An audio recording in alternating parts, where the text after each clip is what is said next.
아멘, 아멘. 하나님 말씀 보도록 하겠습니다. 욥기 20장이에요. 욥기 20장 1절로 11절까지 말씀이에요. 욥기 20장입니다. 1절로 11절이에요. 나아마 사람 소발이 대답하여 이르되 그러므로 내 초조한 마음이 나로 하여금 대답하게 하나니 이는 내 중심이 조급함이니라. 내가 나를 부끄럽게 하는 책망을 들었으므로 나의 슬기로운 마음이 나로 하여금 대답하게 하는구나. 내가 알지 못하느냐 예로부터 사람이 이 세상에 생긴 때로부터 악인이 이긴다는 자랑도 잠시요 경건하지 못한 자의 즐거움도 잠깐이니라.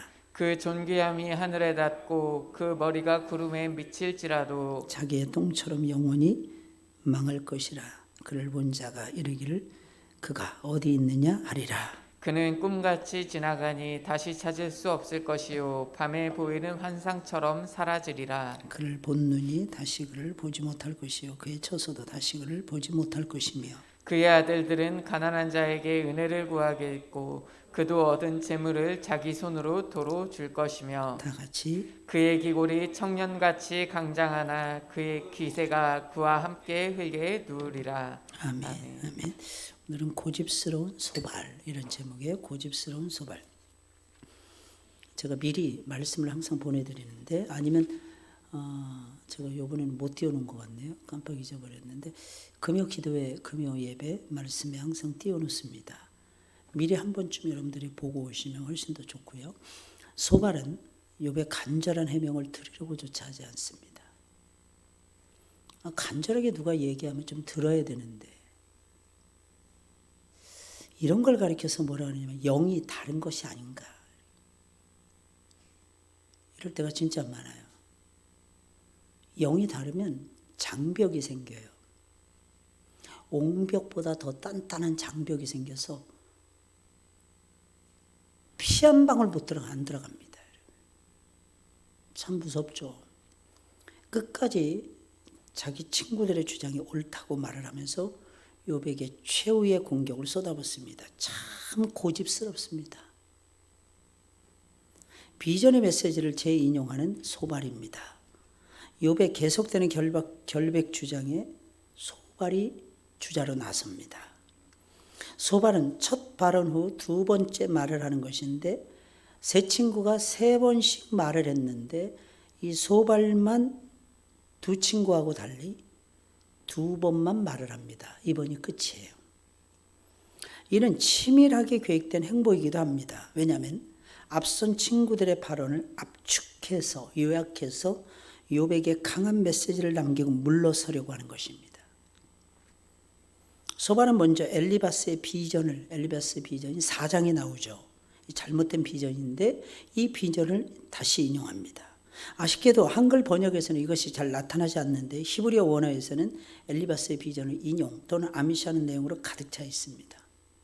엘리바스의 비전을 이처럼 강조한 이유는 딱 한 가지입니다. 아무리 욥이 결백을 주장해도 이미 하나님이 비전을 통해서 욥의 범죄를 암시하셨기에 어떤 변명도 하나님 앞에 통할 수 없다는 것입니다.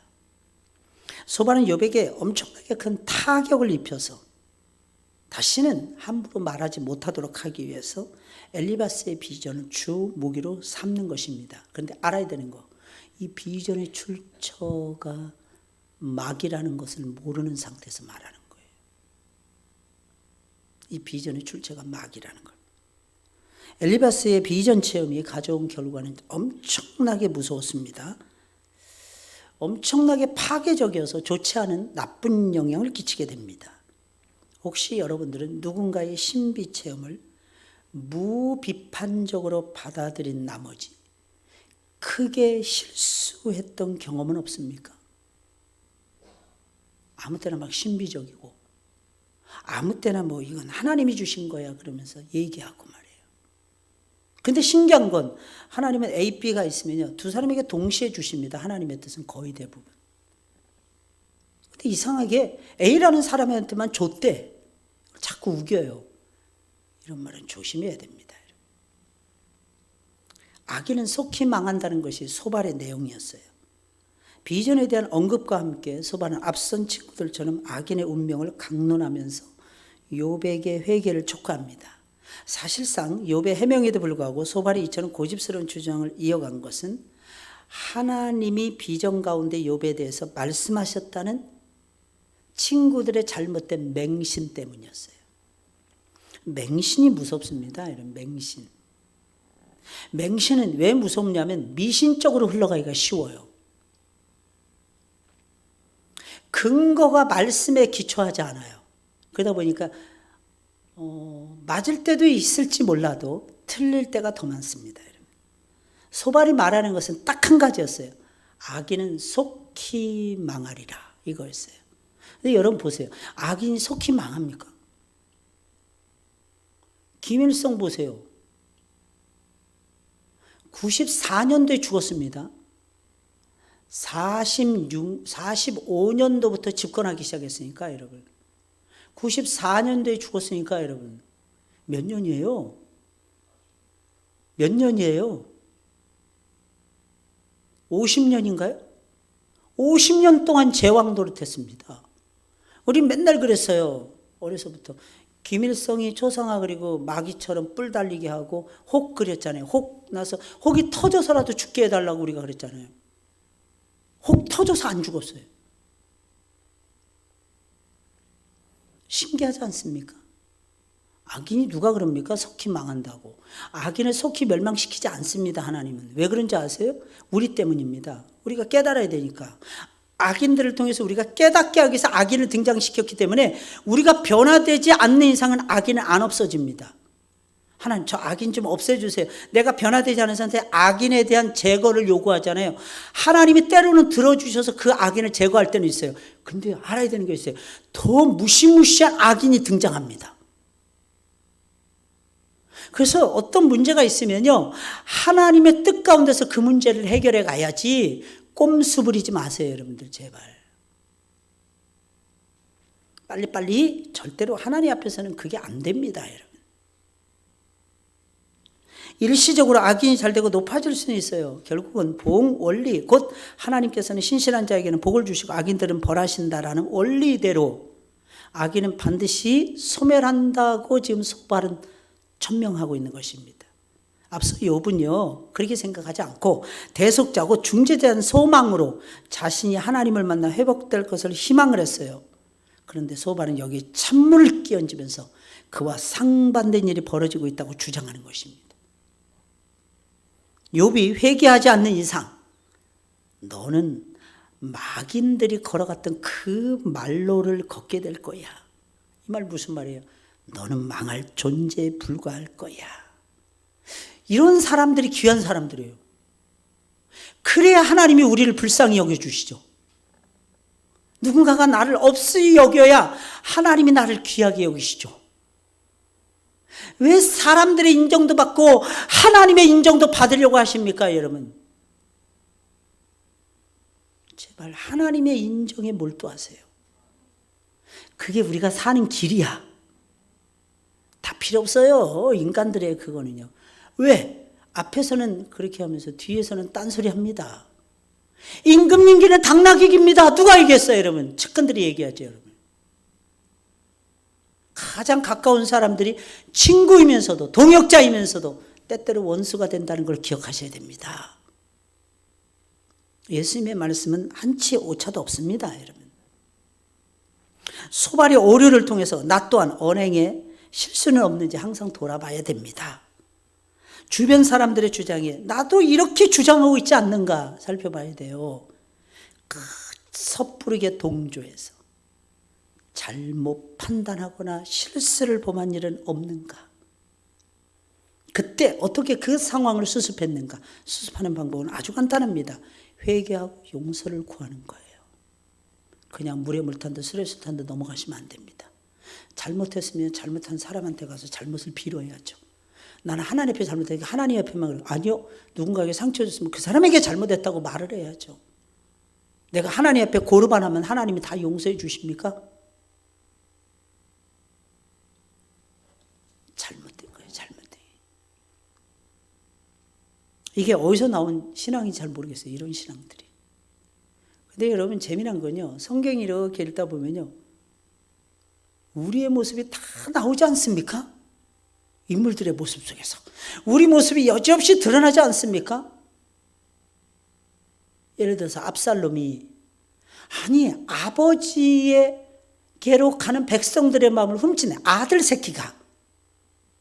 이게 자식이 할 일입니까, 여러분? 정말 이게. 근데 다윗은 어떻게 합니까? 그럼에도 불구하고 내 아들 압살롬 합니다.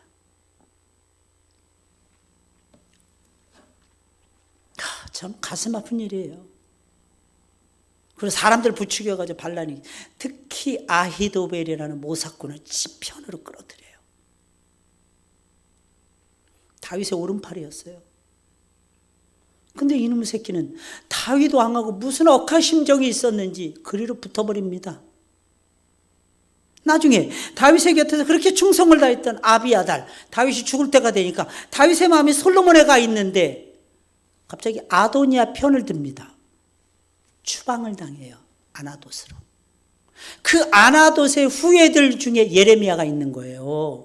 아나돗의 후예들 중에서 제사장 가문이잖아요. 그래도 명실상부한 말씀의 사람들이다 보니까 나중에 이스라엘을 짊어지고 유다를 책임질 선지자들이 그들 가운데 나오는 겁니다. 왜? 아나돗에 추방되어서 대접 못 받고 제도권 밖에서 살아가다 보니까 제도권 안에 들어있었을 때의 그 감미로움을, 하나님의 은혜임을 알고 눈물을 흘리면서 회개하는 거예요. 그들을 하나님이 쓰시는 거예요. 세례요한 보세요, 여러분. 태어났는데 엄마 아빠가 고령자야. 사가랴하고 엘리사벳이 일찍 죽었던 모양이에요. 전설에 의하면 10살도 안 돼서 광야로 혼자 들어갔답니다. 원래는 가만히 있으면 아버지가 대제사장 가문이니까 당연히 제사장으로 살아가야죠. 그때 당시에 제사장은 부자였습니다. 사막에 가면, 광야에 가면 들짐승들의 사자와 곰새끼들이 우글우글 거립니다. 그때 약대 털옷을 입고 메뚜기와 석청을 먹으면서 허리띠를 두르고 그 어린 것이 하나님 앞에 기도하면서 말씀을 받고 그 말씀을 전달합니다. 나시린이었어요. 나시린. 마지막 나시린. 그리고 30살 간 넘어서 예수님이 역사의 무대로 등장하자마자 헤롯 왕에 의해서 미움을 받아서 목배임을 당해서 죽습니다. 마지막 최고의 선지자. 예수님이 징송에 맞지 않죠. 여자가 낳은 자 중에 최고의 남자이니라. 여러분들은 어떻습니까? 그렇게 예수님의 인정을 받을 수 있을까요? 신기한 건 말라기서에 보니까 그가 오실 것이다 예언이 되어 있었어요. 이사야 선지자에서도 예언이 되어 있어요. 광야의 소리라고. 소리, 형체가 없어요. 모습이 없어요. 그냥 소리야. 그래서 찬양도 이제 그는 소리요 빈들에서 외치는 소리요 주의 길을 예비하라고 외치는 소리요. 우린 소리로 살아가는 거예요. 이슬로서. 이름 없이 빛 없이. 그게 진짜 사는 거예요. 여러분들의 인생에 이런 꽃이 피기를 예수님의 이름으로 축원을 드립니다. 욥은 그런 사람이었어요. 네, 한 가지 안타까운 것은 욥은 자꾸 대꾸를 했다는 거죠. 마음에 안 든다고. 악인의 말에는 대꾸할 필요가 없습니다. 그냥 조용히 들은 얘기 가지고 하나님 앞에 나가서 히스기야 왕처럼 기도하는 거예요. 주님, 들으셨죠? 주님은 귀가 없어도 들으시니까 들으셨죠? 주님 보셨죠? 주님은 눈이 없어도 다 보시니까 아시죠? 주님은 온 세상의 모든 것을 다 아시는 전지하신 분이시니까. 그리고 하나님 앞에 던져야 돼요. 이걸 욥이 성숙하지 못해서 이걸 못합니다. 우리도 마찬가지 아닙니까? 꼭 기억하세요. 우리는 주의 종으로 제발 살았으면 좋겠어요. 그러려면 부단히 자기를 부인해야 됩니다. 5월 달에는 이 설교를 못 들으시겠지만 자기를 부인하는 하나님의 사람이라는 제목으로 조만간 설교 듣게 될 겁니다. 자기를 부인하는, 이게 얼마나 소중한 일인지 몰라요. 자기 부인이 없는 일꾼은 없습니다. 여러분. 특히 그리스도 예수 안에서는 그런 일꾼은 존재할 수가 없어요. 여러분. 발디딜 틈이 없습니다. 하나님 나라에서는. 하나님 나라에서는 첫째가 자기 부인이에요. 그리고 자기 십자가를 지는 거예요. 자기 십자가를 지는 하나님의 사람이 되어야 됩니다. 할렐루야. 중심이. 그리고 예수 따라가는 거예요. 그래야 예수 따라가는데 힘이 생겨요. 자기를 부인하고 자기 십자가를 지고 예수 따라갈 때 그때 비로소 예수 따라갈 수 있는 거예요. 할렐루야. 하나님